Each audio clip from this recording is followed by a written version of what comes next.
When it comes to planning your meals, there are 5 basic questions that you need to ask yourself. Number 1, are you getting enough protein? Number 2, is this meal going to make you feel full? Number 3, what is your source of fuel?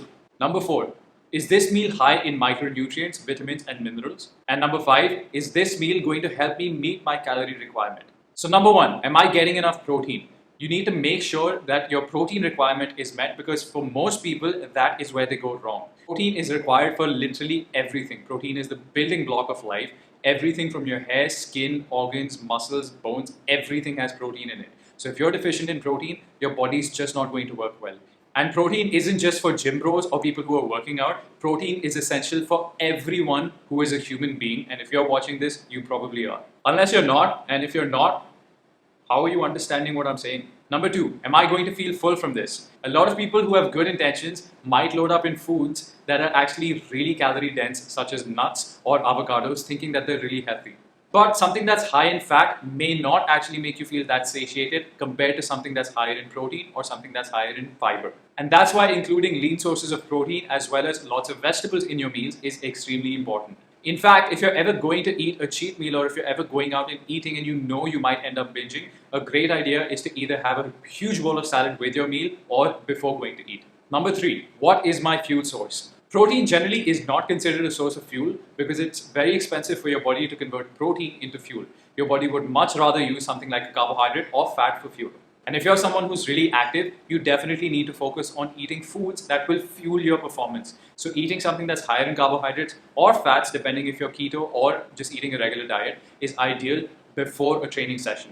Versus somebody who's trying to reduce body fat or trying to reduce weight, it would be ideal to actually lower the amount of fuel you're taking into your body, because you want to tap into your body fat reserve for fuel. Because if you didn't know already, body fat is just a source of fuel. It's just Snicker bars sitting all over your body. That's why when you're burning more calories than you're eating, that gap is filled up by your body fat. And that's how calorie restriction works. Number 4, is this meal actually nutritious and high in terms of micronutrients? So things like alcohol and sugar, plain sugar, are considered empty calories just because they're just calories. They don't come equipped with any sort of nutrition in terms of micronutrients, vitamins, or minerals. Therefore, when you're trying to pick a meal, try to pick foods that are very nutritionally dense, which have a lot of micronutrients like fresh fruits and vegetables, all sorts of meats, eggs, dairy, etc.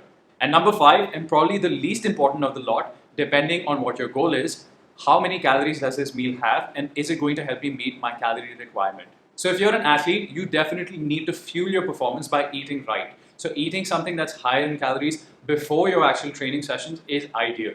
But if you're just someone who's trying to change their body composition, if you're trying to lose body fat, trying to gain muscle, either way, you've got to figure out what your calorie budget is. So what I mean is, if you're trying to eat 2,000 calories in a day, but you decide to go out with your friends and have a few slices of pizza, that could be 2,000 calories in total.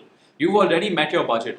If throughout the day you start eating more, let's say another 1,000, 1,500 calories extra, you've gone over your budget. You've spilled over, and that spillover is going to go straight into your body fat, which is not ideal if you're trying to change your body composition. So I hope you like that video, guys. And if you've got any more questions, you can always shoot me a message. You can DM me on Instagram. And I'm looking forward to sharing even more knowledge in the few days ahead. You take care, and I'll see you in the next video.